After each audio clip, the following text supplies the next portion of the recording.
하겠습니다. 세상을 보는 따뜻한 시선. 정용실의 뉴스 브런치. 네, 정용실의 뉴스 브런치 듣고 계신 지금 시각 11시 31분입니다. 저희 생방송 유튜브를 보시는 분들에게 좀 안내 말씀을 드리겠습니다. 지금 유튜브 화면 상단에 이미지가 지금 보이는데요. 행정안전부에서 안전실천운동인 대한민국 안전하자 지금 캠페인을 추진하고 있습니다. 저희 KBS 1라디오가 오늘 하루 이 캠페인에 함께하고 있습니다. 그것을 저희가 유튜브 상단 이미지로 놓았고요. 마스크 하자. 손 씻기 하자, 환기 소독하자, 거리두기 하자 등 나 스스로 지키는 작은 실천으로 코로나19 극복할 수 있다는 거 저희가 같이 함께해 주시기를 바라는 마음으로 캠페인에 동참하고 있습니다. 많은 분들 참여해 주시기 바랍니다. 자, 뉴스 브런치 2부 이제 시작을 해보죠. 기후변화 얘기 좀 해보겠습니다. 환경하자. 서울환경운동연합의 이효리 팀장 자리해 주셨어요. 어서 오세요. 네, 안녕하세요. 오늘은 어떤 얘기를 좀 해볼까요? 혹시 지난주 금요일이었습니다. 무슨 날인지 혹시 아실까요? 요즘엔 날이 너무 많아가지고 네, 무슨 맞아요. 날이었어요? 또 특히 환경 관련된 날이 많죠. 네. 인트는 기후변화 관련된 날인데요. 기후변화. 네, 매년 9월 마지막 주 금요일은 글로벌 기후 파업이 있는 날입니다. 매월 마지막 주 매월 금요일, 마지막 9월, 주 금요일. 네. 매년 9월. 네, 매년 9월입니다. 이제 글로벌 기후 파업의 날이자 또 세계 기후 행동의 날을 맞아서 전국 13곳에서 1천여 명의 시민들이 대규모 행동에 나섰다는 소식입니다. 그럼 기후 파업의 날이면 뭔 파업을 하긴 해야 되는 건가요? 네, 조금 한국에서는 생소하게 들릴 수 있는 날일 것 같은데요. 뭘 해야 되나요? 어떻게 해야 되나요? 말 그대로 파업을 하는 날입니다. 이제 지금의 기후위기를 체감하고 있고 또 분노하는 사람들이 참여를 하는 날이고요. 파업이나 등교 거부를 통해서 기후위기의 당사자들의 목소리를 높이는 일이라고 보시면 될 것 같아요. 그레타 툰베리라고 혹시 들어보셨을 알죠? 것 같아요. 다큐멘터리도 나와 있고. 네, 맞습니다. 또 KBS에서 많이 이렇게 다큐로 많이 나오기도 했는데요. 스웨덴의 청소년 기후 활동가입니다. 글로벌 기후 파업은 2018년에 그레타 툰베리가 금요일마다 홀로 스톡홀름 의회 앞에서 기후를 위한 결석 시위를 진행을 했었거든요. 결석이라면 학교는 안 가고 여기서 시위를 한다 이 얘기군요. 맞습니다. 네. 학생 입장에서는 이건 파업인 거죠. 그러네요. 그리고 이제 이렇게 결석 시위를 지지하는 전 세계 청소년들이 거리에서 만나서 기후위기 대응 강화를 함께 외쳤었고요. 이게 전 세계로 퍼져나가서 지금의 글로벌 기후 파업이 된 것입니다. 그렇군요. 매년 9월 마지막 주 금요일에 진행이 되고 있습니다. 네, 한국에서도 그러니까 진행이 됐다는 얘기군요. 네, 이번에. 맞습니다. 한국에서 9월 24일이랑 9월 25일 토요일이었죠. 이렇게 양일간에 걸쳐서 전국 각지에서 기후 정의를 촉구하는 행동을 진행을 했었고요. 네. 이게 이제 서울을 비롯해서 경기, 세종, 대전, 전북, 전남 다 나열할 수는 없지만 대구, 경남, 부산 몇 군데나? 이게 총 13곳입니다. 그러니까 곳곳에서 동시다발적으로 같은 시간대에 대규모 1인 시위를 진행을 했었어요. 네. 아무래도 방역 상황도 있고 해가지고 예전처럼 모일 수는 없으니까. 네, 모일 수는 없고 각자의 자리에서 수칙을 지키면서 1인 시위를 진행을 했습니다. 9월 마지막 주 금요일이었죠. 24일에는 파업을 진행을 한 곳도 있었는데요. 네. 이날 가장 먼저 아무래도 청소년들이 먼저 나섰습니다. 청소년 기후 행동에서 유튜브를 통해서 기후시민의회를 구성을 제안을 하면서 현재와 같은 정부 주도의 논의 구조에서는 기후위기 대응을 하기 어렵다. 그렇기 때문에 미래 세대 그리고 당사자들의 목소리를 들릴 수 있는 이런 논의 구조를 마련을 해달라라는 것을 이야기하면서 기후시민의회를 제안을 했고요. 네. 일부 정치권에서도 기후정의 공동선언에 나섰는데요. 기본소득당, 녹색당, 미래당, 정의당은 이날 오전 국회 앞에서 공동선언문을 통해서 기후위기 대응에 소극적인 정부와 기업을 비판한다는 그런 글을 올렸습니다. 네. 무엇보다 기후위기의 당사자인 미래 세대들이 할 말이 있다 하는 것이 참 귀담아 들어야 되지 않을까 하는 그런 생각도 들기도 하는데 어떤 내용으로 올해 세계 기후행동은 진행이 됐습니까? 올해 기후행동의 키워드는 또 특히 한국에서는 기후정의를 키워드를 했습니다. 기후정의? 네, 좀 어려운 용어. 기후하고 정의하고 붙으면 어떤 뜻으로 해석을 해야 되는 건가요? 네, 이걸 좀 더 자세히 말씀드리면 기후변화는 본질적으로 사회적인 문제라고 보시면 될 것 같아요. 그렇죠. 좀 어려운 용어일 수도 있긴 한데 일단 기후변화가 무서운 이유는 첫째로 예측 불가능한 기후가 인간의 삶을 위협할 수 있다는 그 사실 그 그렇죠. 자체인 거고요. 둘째로는 모두가 그 피해가 동등하게 입는 것이 아니다라는 점이에요.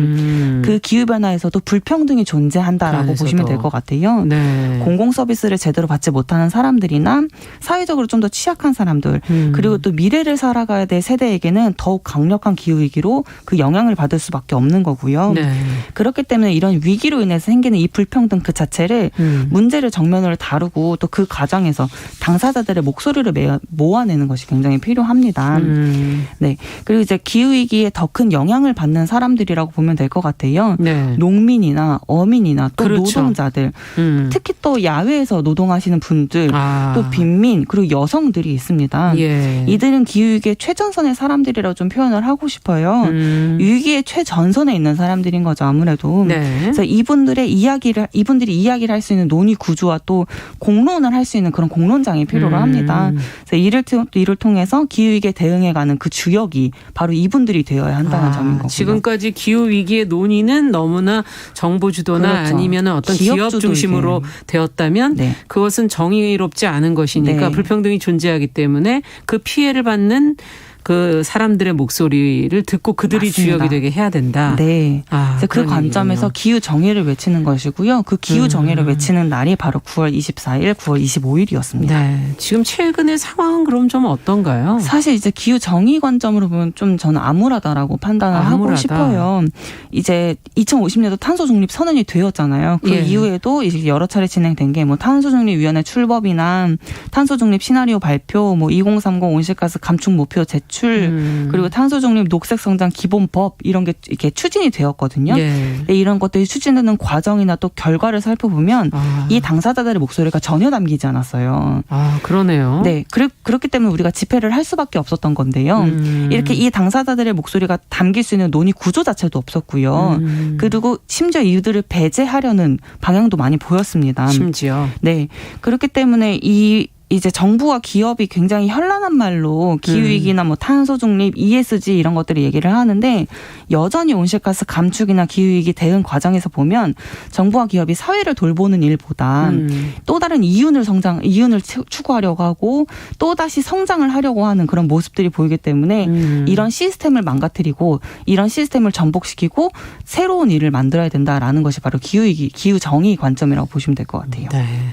저희가 표현되는 그 기업과 정부에서 내놓는 용어들이 사실은 현실적으로 봤을 때는 별로 그렇게 큰 효과는 없는 것이다. 네. 네. 자, 그렇다면은 그 기후 시민 아까 의회 이거를 청소년 기후 행동에서 제안한다는 것도 다급한 그런 어떤 결정이라고 볼 수 있겠네요. 맞습니다. 이런 피해가 모두에게 같지 않기 때문에 이 당사자들의 목소리를 들을 수 있는 공론장을 마련하라라는 것이에요. 그게 의회이든 뭐 공론 방식이든 이런 것들을 더 많이 원래 제안을 해라. 의회라는 게 그 개개인의 목소리를 대변해 줘야 되는 그렇죠. 것이죠. 맞습니다. 네. 또 우리나라 이제 기후위기에 관련된 대책은 되게 난무해요. 근데 진솔하고 사회적인 반성이 없다는 게 문제인 거거든요. 지난 8월에 발표했던 탄소중립 시나리오만 봐도 알 수 있습니다. 2050년도 에너지 수요량을 한 2018년도 대비 0.3에서 2.9%만 줄이겠다라고 얘기를 하고 있어요. 그러니까 그때 가서도 에너지는 지금처럼 펑펑 쓰겠다는 거예요.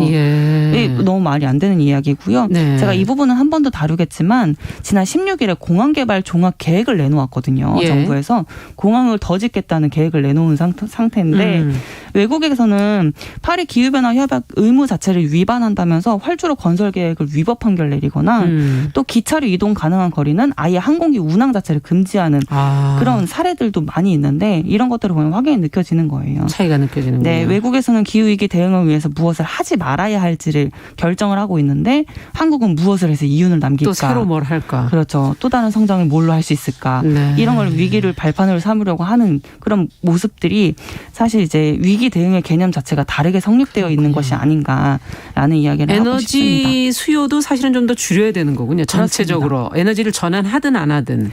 그렇죠. 네, 전체적으로. 맞아요. 네. 그것도 에너지 중요한 수요도 거군요. 많이 줄여야 되고 또 이 부분이 특히 또 산업 부분에서도 지금과 그렇군요. 같은 방식을 유지하겠다라고 해서 좀 문제가 많습니다. 네.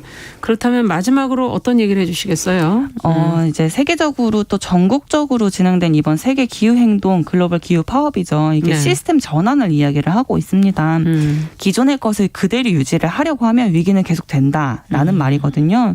부족한 온실가스 감축 목표도 있고 탄소 중립 없는 탄소 중립 시나리오도 있고 또 목적을 잃은 탄소 중립 기본법 같은 이런 많은 문제들이 우리나라에 있습니다. 기후위기를 초래한 지금의 사회 시스템의 반성과 성찰이 없으면 또 기후위기의 최전선에 있는 당사자들의 목소리가 담기지 않으면 지금의 이 위기를 대응하는 데 문제가 많을 것으로 보입니다. 네. 또 다른 문제가 더 크게 또 발생할 수 있으니까 근본적으로 잘 대처를 해야 되겠습니다. 오늘 환경하자 전 세계 기후 파업과 기후 행동의 의미 내용 살펴봤습니다. 서울환경운동연합의 이효리 팀장과 함께했습니다. 감사합니다. 네, 감사합니다.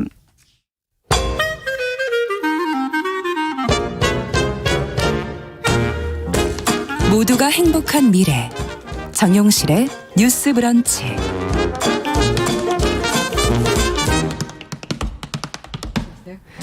네, 이번에는 손희정의 문화비평 시간입니다. 대중매체와 사회문화 현상 깊고 까칠하게 들여다보는 시간입니다. 손희정 평론가 자리해 주셨습니다. 어서 오십시오. 네, 안녕하세요. 오늘 오징어 게임 얘기를 좀 해보자고 하셨는데 뭐 국내외 반응이 뭐 뜨거운 것 같아요. 네, 그렇습니다. 어떤 정도인지 좀 뭐 설명을 좀 해주세요. 뭐 국내에서 넷플릭스 1위 하고 있는 건 물론이고요. 어제 28일을 기준으로 했을 때 넷플릭스 서비스 국가 83개국 중에서 네. 76개국에서 1위를 하고 있고요.